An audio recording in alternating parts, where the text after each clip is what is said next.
সবাইকে ধন্যবাদ আসার জন্য। আর কলকাতা ফেস্টিভ্যালকে ধন্যবাদ যে আমাদের ছবিটা কম্পিটিশনে মনোনয়ন দেওয়ার জন্য। এখানে যারা উপস্থিত আছেন, West Bengal film journalist association তো উপস্থিত আছেন, এখানে উপস্থিত আছেন আমাদের আরও বন্ধুবর্গ, যারা ডাইরেক্টর আছেন, যারা প্রডিউসার আছেন, অনেকেই আছেন। আমরা সিনেমাটা করেছি, আমার বন্ধু, ছোটোবেলার বন্ধু, আমরা এক মিত্র স্কুলে একসঙ্গে পড়াশোনা করেছি, যেখানে কিছুদিনের জন্য রাজ কাপুরজি পড়াশোনা করেছিলেন। এটা একদম ঠিক না, এটার কোনো প্রমাণ নেই।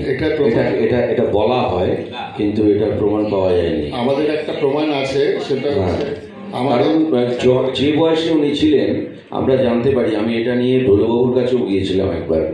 আমাকে বলেছিলেন যে স্কুলটা ছিল টালিগঞ্জের ঠিক পাশে, কারণ যখন ছেড়ে আসতেন তাহলে গাড়ি করে কেন টালিগঞ্জে যাবেন রাজ কাপুর, পৃথ্বীরাজ কাপুরের সাথে, যদি মিত্র ইনস্টিটিউশনে পড়েন? না, সাইকেলে যেত না, গাড়ি করে ছেড়ে দেওয়া হতো। এটা আমাকে ঢুলুবাবু নিজে বলেছে, আমি জানি না এটা কোথায় কোথায় বলা হচ্ছে। ইনস্টিটিউশনের স্টুডেন্ট, আমি অ্যালুমিনিয়াম বিভাগের মেম্বার।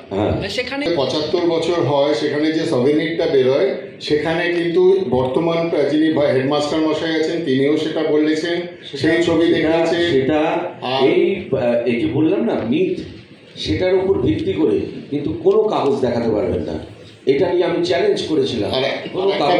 একটা বলি নিশ্চয়ই, এটা উনি একটা দেখান, এটা করেছিলেন কিছুদিনের জন্য। সেই সময় উনি একটা ডোনেশনও করেছিলেন, সেই সময় যখন 75 বছর হয়, সেখানে একটা উনি 30,000 টাকা ডোনেশনও করেছিলেন। বর্তমান যিনি হেডমাস্টার মশাই আছেন, পূর্বতন হেডমাস্টার মশাই এটা আমাদেরকে জানিয়েছিলেন, কারণ আমরা এটা কোয়ারি করতে গেছিলাম যখন। সেই ছবিটাও আমাদের এর মধ্যে দেখানো আছে। ছবির মধ্যে যে সভিনিরটা সেই সময় বেরিয়েছিল, সেই সভিনিরটাও আছে। 75 বছরে যে পূর্তি অনুষ্ঠানে মিত্র ইনস্টিটিউশনে সেটা আছে।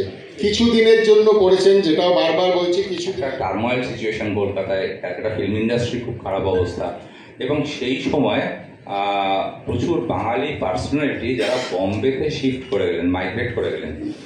তো এবং তাদের মধ্যে নিতিন বোস থেকে আরম্ভ করে অনেক, বিমল রায়, এবং পরবর্তীকালে বিমল রায়ের হাত ধরে ঋষিকেশ মুখোপাধ্যায় এবং নবেন্দু ঘোষ, এবং তারপরে বাসু ভট্টাচার্য, এরা। এবং আরেকটা জিনিস ঘটেছিল, সেটা হচ্ছে পৃথ্বীরাজ কাপুরের থিয়েটার হিস্ট্রি। থিয়েটার হিস্ট্রিটা হচ্ছে আইপিটি এর উনি খুব সক্রিয় সদস্য ছিলেন, এবং আইপিটি এর একটা মানসিকতা সেই সময় কলকাতায়, আপনারা জানেন সবাই, গণনাট্য সংঘের একটা মোটিভেশন কলকাতাতে খুব বেশিভাবে ছিল। এবং পরবর্তীকালে যখন বম্বেতে পৃথ্বীরাজ কাপুর চলে গেলেন, বম্বের আইপিটি এর সঙ্গে উনি থিয়েটারে যুক্ত হয়ে গেলেন, এবং সেখান থেকে খাজা আহমেদ আব্বাস, তার থ্রুতে সলিল চৌধুরী এবং শম্ভু মিত্র, তাদের সঙ্গে পরিচয় হলো রাজ কাপুরের। এবং এই যে মাইগ্রেট হয়ে যাওয়া মানুষগুলো বম্বেতে, যে একটা বলিউডের সৃষ্টিকর্তা বলা যায় সবাই, এক একজন ফাদার ফিগার।